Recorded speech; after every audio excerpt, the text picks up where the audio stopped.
Hi friends, అందరూ ఎలా ఉన్నారు? ఇప్పుడు మనం రోజు వెళ్ళే రేషన్ షాప్లో బియ్యం ఎలా ఇస్తున్నారు, దాని గురించి ఎలా ప్రజలు మాట్లాడుకుంటున్నారో చూద్దాం ఈ వీడియోలో. వాళ్ళ కష్టాలు ఏంటి, బియ్యం కోసం వాళ్ళు ఎలా క్యూ లైన్లు కడుతున్నారు అనేది చూద్దాం.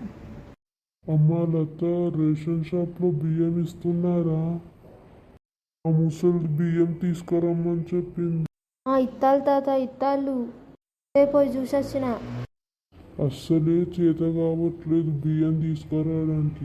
పోయినసారి పోతే 3 సార్లు రేషన్ షాపు మూసే ఉన్నది. యాస్టచ్చిగా శాతకి ఇంట్లో పడుకున్నావా? మా ముసలిదేమో తిడతా. తాత పోదాం, నేను తీసుకుపోతాను నిన్ను రేషన్ షాప్. మా కాళ్ళు నొప్పులుగా ఉన్నాయమ్మా, నడవలేకపోతున్నా.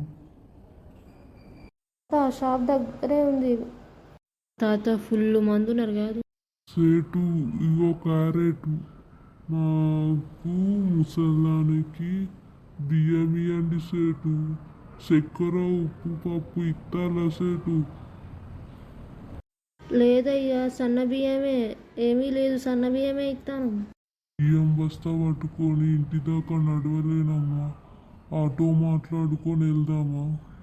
సరే తాత, చూద్దాం. ఒక్క ఆటో కూడా వస్తలేదు, అప్పటి నుంచి చూస్తాను. పక్కనే నిలబడి ఒక్కరు కూడా ఆపడం లేదు. అమ్మా చాలా నీరసంగా ఉందమ్మా. తాత, ఒక ఆటో వస్తుంది, ఎక్కిపోదాం. ఇప్పటికే చాలా సమయం అయింది. పోదాం బిడ్డ. ఎంతన్నా సాయినగర్ కాలనీకి ఇద్దరం?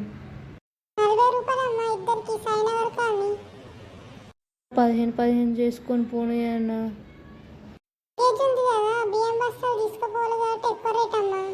అయితే తీసుకోవా?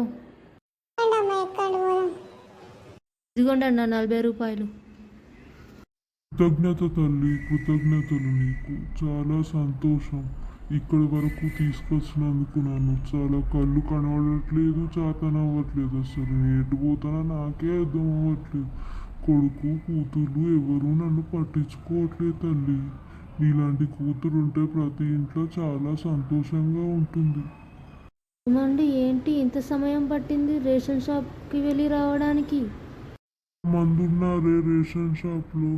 సుమిత్ర నేను వెళ్ళాము. నాకు అసలే కన్ను కనబడట్లేదు, చేతనవ్వట్లేదు, దారి కూడా సరిగ్గా తెలియట్లేదు. ఆ అమ్మాయే నన్ను తీసుకెళ్ళింది.